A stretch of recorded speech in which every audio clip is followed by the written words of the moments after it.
Dalam tradisi keagamaan besar dunia, kisah pengorbanan Nabi Ibrahim menempati posisi yang sangat penting karena ia menggambarkan puncak ketaatan seorang hamba kepada Tuhan. Namun, disinilah terjadi perbedaan besar antara Yahudi Kristen dan Islam. Yahudi menyatakan bahwa anak yang hampir disembelih oleh Ibrahim adalah Ishak. Kristen mengikuti narasi yang sama dan bahkan menegaskannya sebagai bagian dari fondasi teologi mereka. Islam dengan tegas menyatakan bahwa anak tersebut adalah Ismail. Perbedaan ini bukan sekadar perbedaan sejarah, melainkan menyentuh akar ideologis dan teologis yang sangat dalam. Para ilmuwan Muslim sejak masa awal Islam telah memberikan bantahan yang keras, sistematis, dan rasional terhadap klaim Yahudi dan Kristen tersebut dengan bersandar pada wahyu akal sehat dan kritik terhadap teks kitab terdahulu. Dalam Al-Quran, kisah pengorbanan Ibrahim diceritakan dengan sangat jelas dan runtut. Dikisahkan bahwa Ibrahim memohon kepada Tuhan agar dikaruniai seorang anak yang saleh. Permohonan itu dikabulkan dan lahirlah seorang anak yang digambarkan sebagai anak yang sabar dan patuh. Ketika anak itu telah mencapai usia mampu berusaha bersama ayahnya Ibrahim, mendapat perintah dalam mimpi untuk menyembelihnya. Anak itu dengan penuh keimanan menerima perintah Tuhan dan menyatakan kesiapannya untuk bersabar. Pada saat pelaksanaan perintah tersebut, Tuhan menggantinya dengan sembelihan yang besar sebagai ujian keimanan. Para ilmuwan Muslim menegaskan bahwa konteks ayat-ayat ini secara pasti menunjuk kepada Ismail, bukan Ishak, karena urutan kisah dan sifat-sifat yang disebutkan tidak sesuai dengan klaim Yahudi dan Kristen. Bantahan utama para ilmuwan Muslim terletak pada urutan kronologis kelahiran anak Ibrahim. Dalam Al-Quran, setelah kisah pengorbanan selesai, barulah disebutkan kabar gembira tentang kelahiran Ishak. Ini menunjukkan bahwa Ishak belum lahir ketika peristiwa penyembelihan hampir terjadi. Jika anak yang hendak disembelih adalah Ishak, maka susunan ayat ini menjadi tidak logis dan bertentangan dengan kaidah bahasa dan makna. Ulama tafsir seperti Ibnu Katsir Ats-Tsabari dan Al-Qurtubi menegaskan bahwa dalil ini sangat kuat dan tidak dapat dipatahkan oleh sekadar klaim tradisi Yahudi. Selain itu, sifat anak yang hendak disembelih digambarkan sebagai anak yang halim sabar dan patuh sejak usia muda. Para ilmuwan Muslim menjelaskan bahwa sifat ini lebih sesuai dengan Ismail yang sejak kecil hidup bersama ayahnya di lembah Makkah dalam kondisi yang sangat berat dan penuh ujian. Ismail tumbuh dalam lingkungan tauhid murni jauh dari pengaruh penyimpangan akidah. Sementara Ishak lahir dan dibesarkan di wilayah Syam dalam konteks yang berbeda, dan kisah hidupnya dalam kitab-kitab terdahulu tidak menunjukkan peristiwa dramatis seperti yang dialami Ismail bersama ayahnya. Bantahan keras lainnya diarahkan kepada kitab Taurat versi Yahudi yang menyebut Ishak sebagai anak tunggal Ibrahim yang hendak dipersembahkan. Para ilmuwan Muslim menunjukkan bahwa pernyataan anak tunggal ini secara historis keliru karena Ismail lahir jauh lebih dahulu daripada Ishak. Jika Ismail telah lahir, maka Ishak tidak mungkin disebut sebagai anak tunggal. Ini menunjukkan adanya perubahan atau penyimpangan dalam teks Taurat. Al-Quran sendiri telah menegaskan bahwa sebagian ahli kitab telah mengubah kitab mereka, baik dengan tangan mereka maupun dengan penafsiran yang menyimpang demi kepentingan tertentu. Para ilmuwan Muslim juga menyoroti motif ideologis di balik klaim Yahudi dan Kristen. Dengan mengaitkan peristiwa pengorbanan kepada Ishak, mereka berusaha menegaskan keistimewaan garis keturunan Bani Israel dan menyingkirkan peran Ismail yang merupakan nenek moyang bangsa Arab.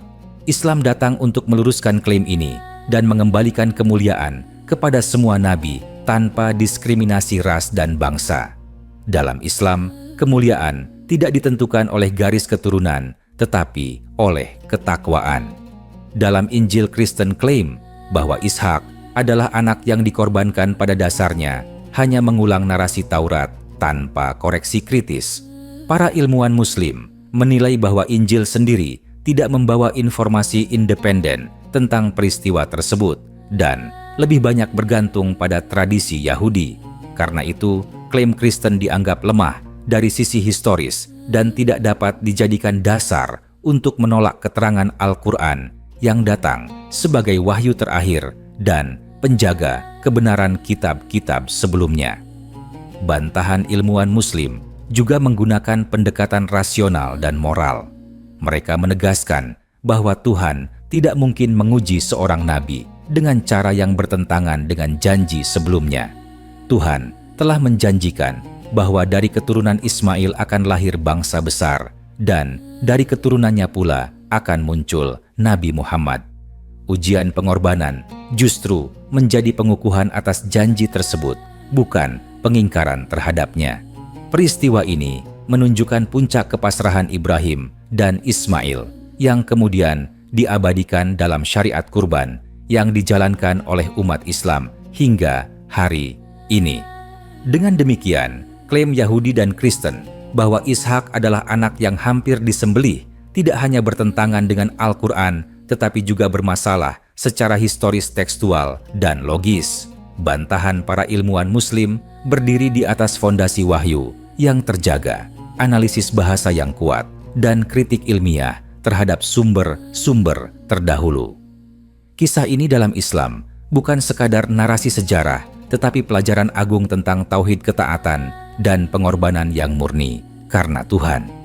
Islam memandang Ibrahim, Ismail, dan Ishak sebagai nabi-nabi mulia yang semuanya berada di atas kebenaran, namun menolak keras upaya distorsi sejarah yang merusak pesan tauhid dan keadilan ilahi. Dalam kajian para ilmuwan Muslim klasik dan kontemporer, perbedaan klaim tentang anak yang dikurbankan juga dipandang sebagai ujian kejujuran ilmiah dalam membaca wahyu. Islam menempatkan Al-Quran sebagai tolok ukur kebenaran yang berfungsi mengoreksi kesalahan pemahaman umat terdahulu. Karena itu, ketika Al-Quran menuturkan kisah Ibrahim dengan susunan yang rapi dan makna yang saling menguatkan, para ulama menolak keras upaya memaksakan narasi kitab sebelumnya ke dalam Al-Quran. Metode ini disebut sebagai penyelewengan makna karena mendahulukan tradisi manusia di atas firman Tuhan. Para mufasir Muslim menjelaskan bahwa penyebutan Ismail dalam konteks ujian pengorbanan bukan kebetulan sastra, tetapi memiliki pesan akidah yang mendalam. Ismail adalah simbol kepasrahan total seorang hamba yang tumbuh dalam kondisi keterbatasan, namun memiliki iman yang sangat kokoh. Ketika perintah penyembelihan disampaikan, ia tidak membantah, tidak meragukan, dan tidak menunda, tetapi justru menguatkan ayahnya agar melaksanakan perintah Tuhan. Sikap ini menunjukkan kedudukan spiritual yang sangat tinggi dan tidak mungkin diabaikan dalam narasi wahyu jika anak tersebut bukan tokoh utama peristiwa tersebut. Ilmuwan Muslim juga mengkritisi cara kaum Yahudi dan Kristen memahami konsep pilihan Tuhan. Dalam tradisi mereka, pilihan Tuhan sering dipersempit menjadi hak eksklusif satu garis keturunan. Islam menolak pandangan sempit ini dan menegaskan bahwa pilihan Tuhan berkaitan dengan keimanan dan ketaatan, bukan asal-usul biologis. Dengan demikian, penegasan bahwa Ismail yang diuji adalah koreksi langsung terhadap klaim keistimewaan sepihak yang dibangun oleh tradisi Yahudi. Pendekatan sejarah lisan bangsa Arab juga menjadi argumen penting.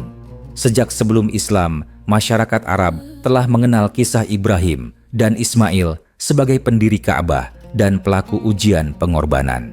Tradisi ini hidup turun-temurun dan terjaga dalam ritual haji dan kurban jauh sebelum Al-Quran diturunkan. Para ilmuwan Muslim menilai bahwa mustahil seluruh bangsa Arab sepakat pada satu kisah besar jika tidak memiliki akar sejarah yang kuat. Sementara klaim Taurat justru menyimpan banyak kontradiksi internal yang diakui oleh para sarjana Barat sendiri. Dari sisi spiritualitas Islam, peristiwa ini tidak hanya dimaknai sebagai sejarah masa lalu, tetapi sebagai fondasi ibadah yang terus hidup.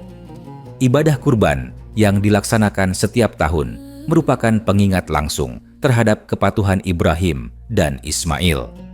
Jika anak yang dimaksud adalah Ishak, maka keterkaitan simbolik antara Makkah haji dan kurban menjadi terputus dan kehilangan makna utuhnya. Para ulama menegaskan bahwa kesatuan lokasi peristiwa tokoh dan ibadah adalah bukti kuat kebenaran narasi Islam. Para pemikir Muslim juga menyoroti bahwa klaim Kristen tidak pernah berdiri sendiri, melainkan selalu bergantung pada tradisi Yahudi. Tidak ada penjelasan eksplisit dari Nabi Isa yang membenarkan bahwa Ishak adalah anak yang dikurbankan. Ini menunjukkan bahwa klaim tersebut lebih bersifat warisan teologis daripada kebenaran wahyu. Islam datang dengan membawa klarifikasi terakhir yang bersih dari kepentingan etnis dan kepentingan politik agama. Dengan demikian, bantahan ilmuwan Muslim bukan sekadar reaksi emosional atau pembelaan identitas, tetapi lahir dari kajian mendalam terhadap wahyu sejarah bahasa dan akal sehat. Islam tidak meniadakan kemuliaan Ishak sebagai nabi besar, namun menempatkannya secara proporsional sesuai dengan keterangan Tuhan. Penegasan bahwa Ismail adalah anak yang diuji justru menjaga kehormatan semua nabi dan memurnikan kembali pesan tauhid dari distorsi yang terjadi sepanjang sejarah. Dalam diskursus keilmuan Islam, persoalan ini juga dikaji melalui pendekatan maqasid wahyu, yaitu tujuan utama diturunkannya kisah para nabi. Para ilmuwan Muslim menegaskan bahwa kisah pengorbanan Ibrahim bukan bertujuan menonjolkan satu figur anak semata, melainkan menanamkan nilai ketundukan mutlak kepada Tuhan. Namun, penentuan siapa anak tersebut tetap krusial karena berkaitan langsung dengan kejujuran transmisi wahyu. Ketika Islam menetapkan Ismail sebagai sosok yang diuji, maka hal itu selaras dengan tujuan besar wahyu yang ingin menegaskan kesinambungan risalah tauhid dari Ibrahim hingga Nabi Muhammad. Kajian perbandingan naskah juga menjadi senjata ilmiah para ulama. Mereka menunjukkan bahwa versi Taurat mengalami banyak revisi redaksi yang dilakukan pada masa pembuangan Babilonia. Perubahan ini membawa kepentingan ideologis untuk mengangkat figur Ishak dan Yakub sebagai pusat sejarah kenabian. Dalam proses tersebut, peran Ismail secara sistematis dipinggirkan. Al-Quran datang dengan narasi yang ringkas, namun padat makna tanpa bias politik dan tanpa kepentingan kelompok tertentu.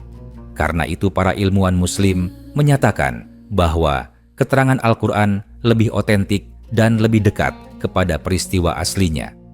Aspek psikologis dalam kisah ini juga mendapat perhatian serius. Anak yang diajak berdialog oleh ayahnya tentang perintah penyembelihan menunjukkan kedewasaan iman yang luar biasa. Ia tidak sekadar menjadi objek ujian, tetapi subjek yang sadar dan rela. Para ulama menyatakan bahwa karakter ini lebih cocok dengan Ismail yang sejak kecil telah terbiasa menghadapi ujian hidup di padang tandus bersama ibunya. Pengalaman panjang tersebut membentuk jiwa yang tangguh dan siap menerima perintah Tuhan tanpa syarat. Ilmuwan Muslim juga menolak klaim bahwa Islam hanya mengikuti tradisi Arab semata. Mereka menegaskan bahwa banyak tradisi Arab pra-Islam justru diluruskan atau dihapus oleh Islam. Jika kisah pengorbanan Ismail bertentangan dengan wahyu, maka Al-Quran pasti akan mengoreksinya. Fakta bahwa Al-Quran justru menguatkan kisah tersebut menunjukkan bahwa tradisi itu memang bersumber dari ajaran Ibrahim yang asli sebelum diselewengkan oleh generasi berikutnya. Dari sisi teologi Islam, pengujian terhadap Ismail memiliki pesan universal tentang pengorbanan ego dan keterikatan duniawi. Ismail melambangkan sesuatu yang sangat dicintai oleh Ibrahim karena ia adalah anak pertama yang lahir setelah penantian panjang. Melepaskan sesuatu yang paling dicintai, inilah inti ujian keimanan. Jika yang diuji adalah Ishak yang lahir, kemudian maka makna pengorbanan tertinggi menjadi berkurang. Para ulama menilai bahwa ujian terbesar selalu menyentuh apa yang paling melekat di hati seorang hamba. Pada akhirnya, para ilmuwan Muslim menyimpulkan bahwa Perbedaan klaim ini mencerminkan perbedaan mendasar dalam cara memandang wahyu. Yahudi dan Kristen mempertahankan tradisi teks yang telah bercampur dengan kepentingan sejarah mereka sendiri. Islam menghadirkan wahyu yang berfungsi sebagai pemisah antara kebenaran dan kekeliruan. Penegasan bahwa Ismail adalah anak yang hampir dikurbankan bukan sekadar koreksi sejarah, tetapi pemurnian pesan ketuhanan agar manusia kembali memahami makna sejati kepatuhan pengorbanan dan tauhid yang murni. Dalam pandangan keilmuan Islam, isu ini juga dikaitkan dengan prinsip keadilan Tuhan yang sempurna. Para ulama menegaskan bahwa Tuhan tidak mungkin menjadikan satu bangsa sebagai pusat kebenaran, lalu menutup pintu kemuliaan bagi bangsa lain.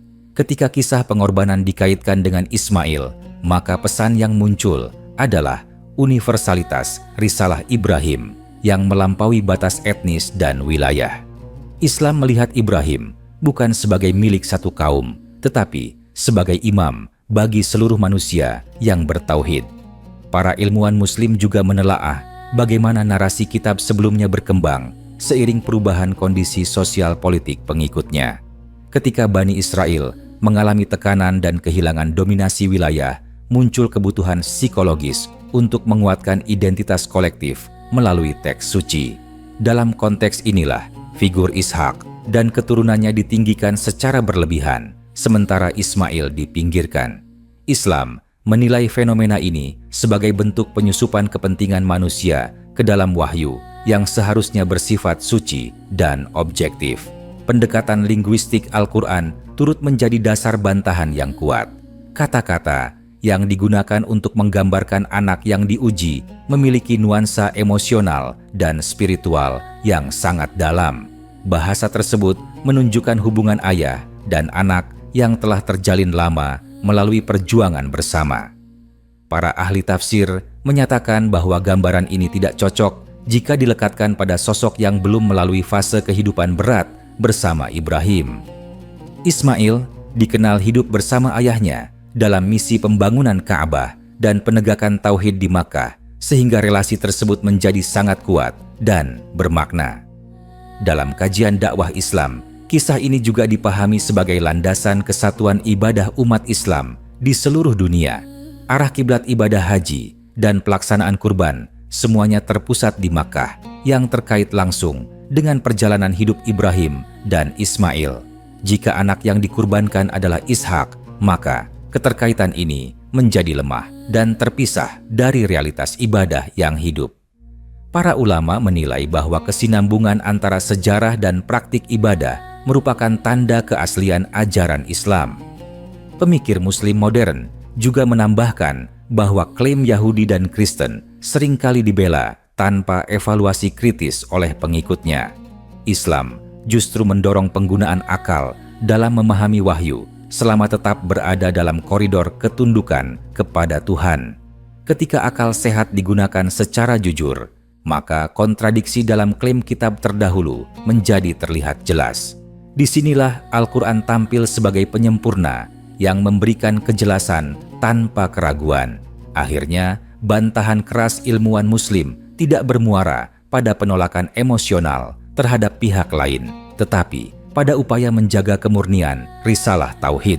Penegasan bahwa Ismail adalah anak yang hampir disembelih merupakan bagian dari misi besar Islam untuk mengembalikan manusia kepada ajaran Ibrahim yang lurus.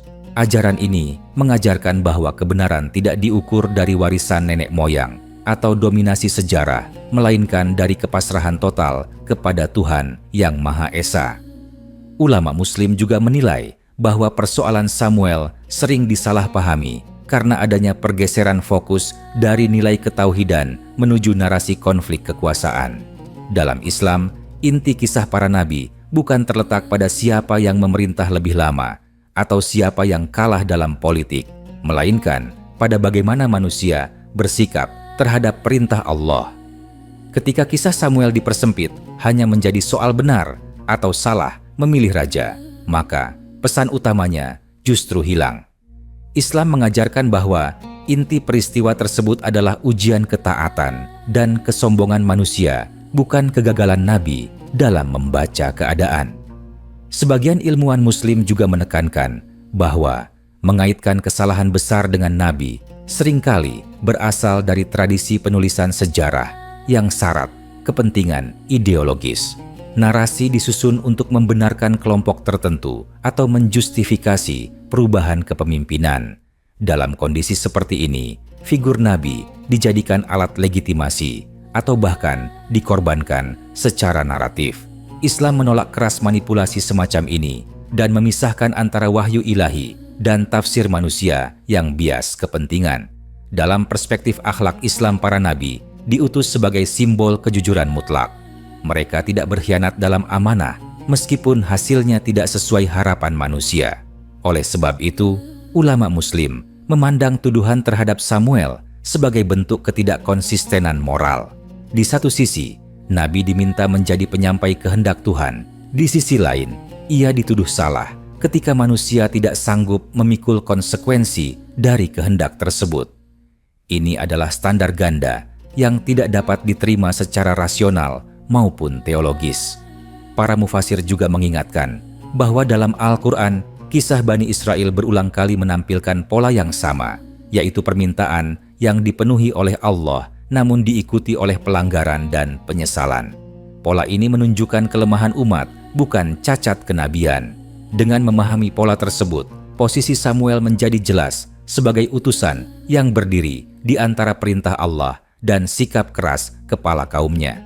Ia bukan aktor utama dari penyimpangan sejarah, melainkan saksi atasnya. Islam juga menolak anggapan bahwa Nabi harus selalu terlihat berhasil menurut ukuran dunia agar dianggap benar. Keberhasilan para nabi seringkali bersifat batiniah dan jangka panjang.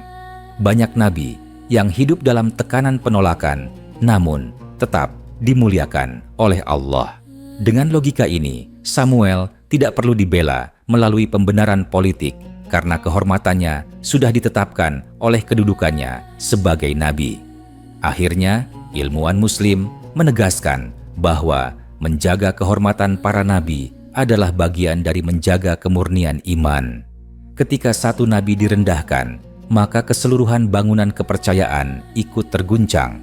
Oleh sebab itu, Islam berdiri tegas menolak narasi yang menuduh Samuel bersalah dan mengembalikan kisahnya pada fungsi aslinya sebagai pelajaran moral dan spiritual. Dari sini jelas bahwa masalahnya bukan pada keputusan seorang nabi, melainkan pada cara manusia memahami dan mematuhi petunjuk Tuhan.